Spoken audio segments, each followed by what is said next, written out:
This is a first taping of some information basically on the topic of triggers, and one could say ego, or that part of us that reacts via wiring that we have due to repeated experiences that are troubling, actually. And this series of this series of videos is basically, the purpose is to share revelations and realizations I've been going through as I focus on learning how I operate on a mental and emotional and physical basis, as well as spiritual, which, breaking that down, means, and it is related to the chakras if that's familiar to anyone, the energy of unconditional love, the consciousness of unconditional love has a commitment to not wanting to create any harm or pain for oneself, for the environment, for others. That includes animals or any kind of living creature, plant,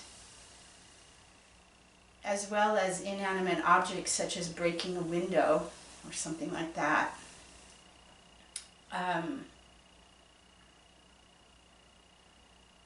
And then what's counter to that, which is the need to protect oneself at all costs, and how we grow up in a society and a world that is very offense-defense. There are weapons, there are words used as weapons, there are thoughts used as weapons. There's a sense of an enemy. There's a sense of a need to protect, that there are elements that are not safe. And so we learn along those lines primarily because the majority of people are living in that mindset or that consciousness, that level of awareness that includes other, separateness, you, me, and frankly, that is how our governments operate, that is how our cities, towns, states operate with police forces, that is how our schools operate with detentions and punishments, expelling children for acting out in inappropriate ways. They're punished. So there's a very punitive element to the majority of people's consciousness on the planet.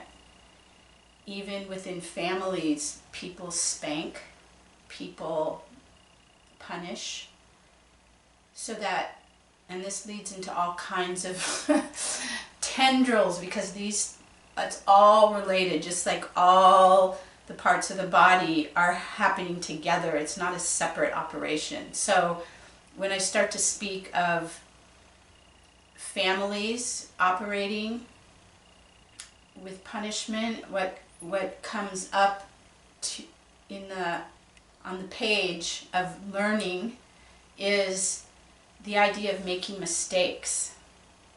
And mistakes are translated as failures, which is translated as bad, which is translated as wrong. And to me, through my coming through that conditioning as well, but then my saying, wait a minute, that's not who I am, and that's not making sense, and I know something else, and I went in a direction, I followed my own direction, which is following my own heart, the knowledge of my heart, versus the knowledge of my parents, teachers, society, government, and I've pursued that. Not just on my own, with resources of all kinds of different teachings and first-hand life experiences, which is, I feel, the most primary place one learns. What I've found, uncovered, discovered, and explored is a mistake is information. It's telling you what works and what doesn't work. It's not a failure, or these words and their meanings and their associations. It's actually a way of eliminating an option, because when you find something doesn't work, you eliminate it. Well, that helps you. It's like having a whole bunch of stuff in your arms and taking something off your arms, and that makes it lighter. You have less to contend with that isn't going to work out. So this idea of that failed, oh no, shame, blame, it's somebody's fault, none of that all gets composted. None of that is applicable anymore. It's not true.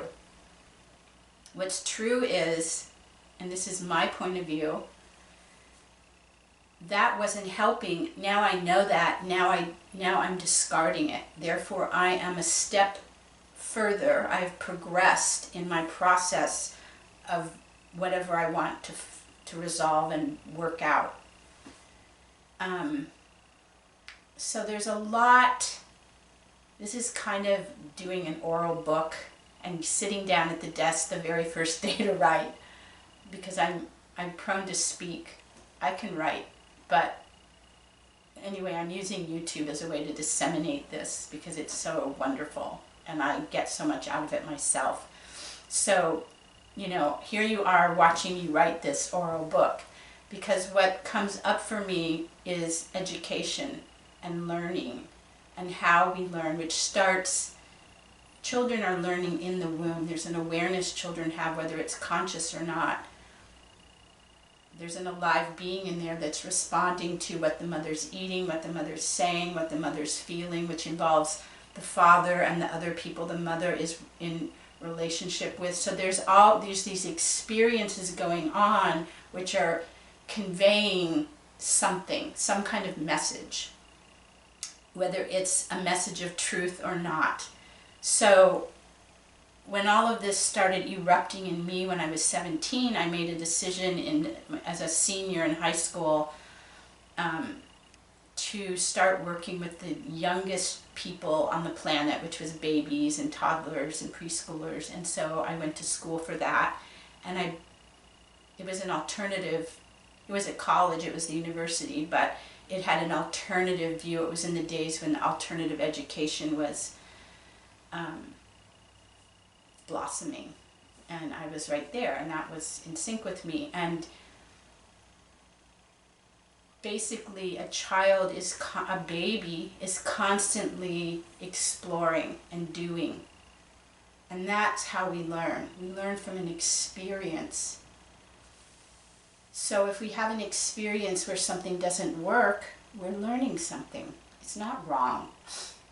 It's not about things working first time, because scientists operate on a trial and error basis, and really so do we, so does everyone, so does a baby. They try this, they try that. It's called play. So play is their work, and I would say a lot of very, very genius creative people would say that that's how they come about their discoveries, is through experimentation and a playfulness, a creativity that isn't logical necessarily, because the old logic is the status quo. We want something new because this is limited. This old logic, this old way is limited. We're trying to go beyond that limit, and you have to let go of that logic so it becomes more playful or more open-ended or more eclectic. And so what I'm trying to say is that we have a lot of rules we've learned, we have a lot of concepts we've learned, and really they have limitations. And in order to grow and evolve, we have to be able and willing and feel safe and feel inspired to go beyond what the rules say, not to discount them, not to do something to create harm. That's that becomes the bottom line rule, and you could say it's a natural law that you do not want to destroy life, that you honor that. There's no words for it, something way bigger, that creative phenomena. There's so many phenomena. It's like, how did Trump get elected? It's like that was really out of our hands. And I know I'm stretching things, but I stretch a lot. I'm a yoga practitioner and teacher. Stretching is great. It didn't happen because of Trump or anybody on this planet, I don't think. It happened for some other very, very lucrative, perfect reason that is invisible, that is so subtle we're not in touch with it for the most part. But it wasn't going to not happen. And it did happen, and was happening. And everything that's happening is taking a more material form in order to be worked out on an experiential basis. When an undocumented mother, Mexican mother of 2 American children, who lives with her husband, who's Mexican, in our country, gets deported, that's something that we have to then contend with and parse out and look at and comb through and re-examine and re-weigh and rebalance to say, was that correct? Is that how we want to live? Or do we want to amend that point of view so that we're living in a way that makes more sense and is more true to our natures and the beauty of creation and life and fairness and justice and love and family? And was that woman guilty of anything? Did she have something she did wrong that makes her have to go away? She's been complying. She did stretch the law in order to get work, apparently, years and years ago, maybe 8 years ago. And she has a felony for that, and she therefore reports once a year to ICE, or whatever it's called, and she did that yesterday.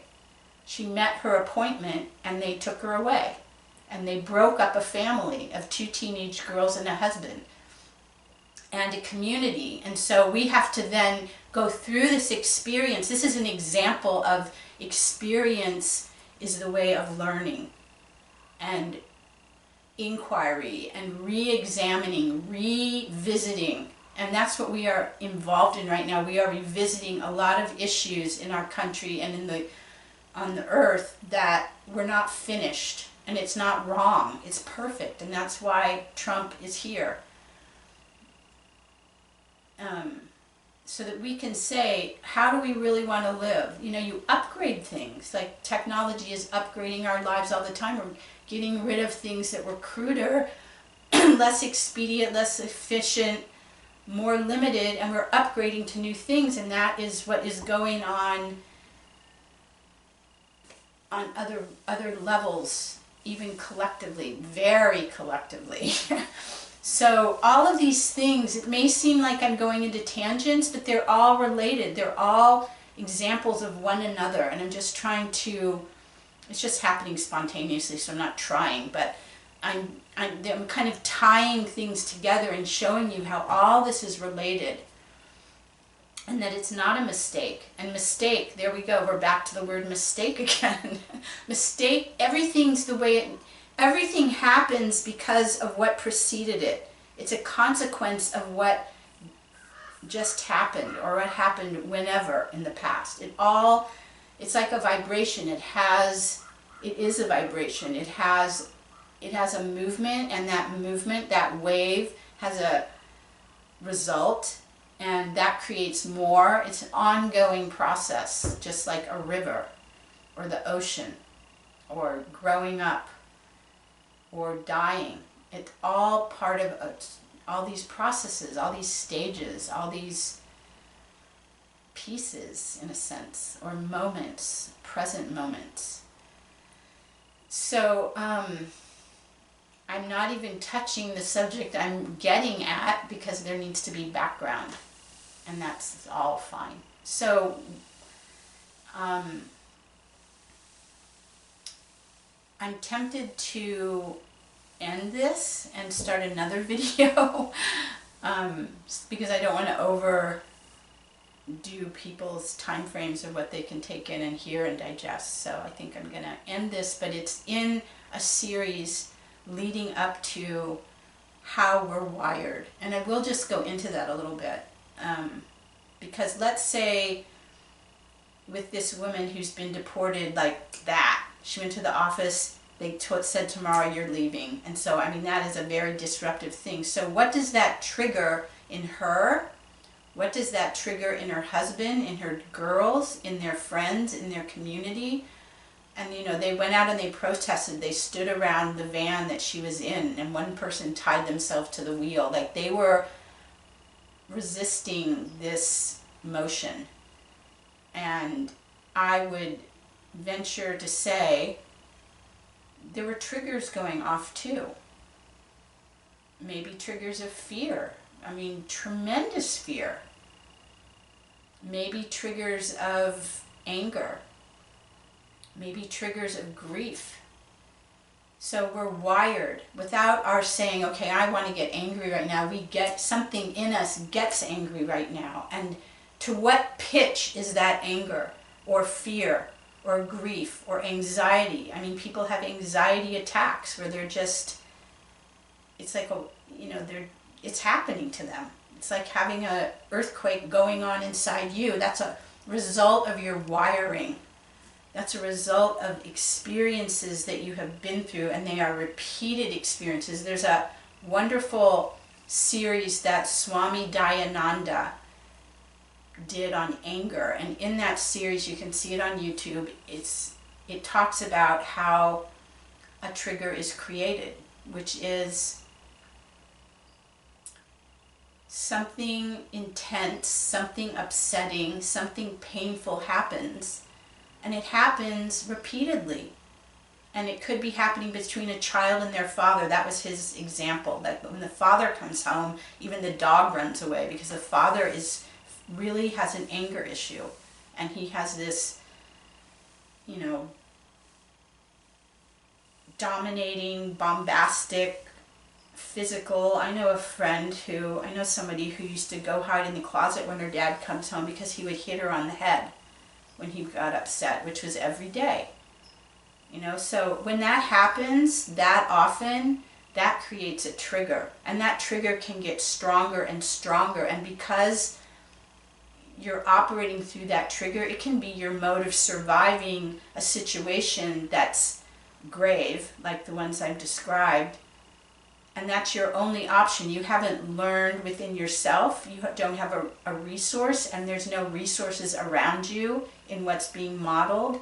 And so that trigger becomes your ally in a sense for the time being, and that's how you manage and survive some kind of violence or injustice. And so even though it's helping you survive, it's also a very destructive way of surviving. And so it's interesting because a lot of people in this country have come from other countries. Like my grandfather came from Russia in the late 1800s, before the World War I. But he brought triggers with him because I don't even know the stories because he didn't want to talk about it. He didn't want to bring something awful. Never even met him, but I don't know what was going on, but he brought that with him. And now he's in a place where that's not going on, but his triggers are still going on. And a lot of other people from a lot of other unjust situations coming into this country, thankfully. And then I'm, a third generation from him, I guess, or second. Anyway, he's my grandfather, whatever that is. And so I'm not living in those conditions, but I still have learned to operate from triggers that he had. And I'm not blaming him. I'm not trying to blame him at all. I'm empathizing. I'm understanding what happened. It's like when you have wires and they get all, something's wrong, you have to understand the wires so that you can correct, replace, rebuild, discard and get a whole new set of wires, whatever. So it's a matter of understanding. And my experience in understanding is that it brings you to neutral. It brings you to the same groundedness experience where your senses are available to see, hear, touch, taste, smell. So your system's clear and it can interact and receive and express. And so that's a much more functional place. And so you make progress. And so I am going to end it here because I know I've said a lot, but at least you have a taste of what I'm getting at with triggers. And my main reason was personal, has been and remains personal, but what in learning about me so that I can evolve and grow and satisfy and give and succeed, which is really live in a good way. And I want to be I have a need. It's my wiring is to share and to share on a comprehensive level. So I think we've said enough for today. And if you're interested, then you can tune in to this channel, which I haven't made yet, but I'm going to be calling it Inner Peace, Piece, Peace, Inner Peace, Peace. And I'll explain that in a future video. Thank you. I didn't say my name, which is Yama, and I'll be creating another video to continue this. Thank you.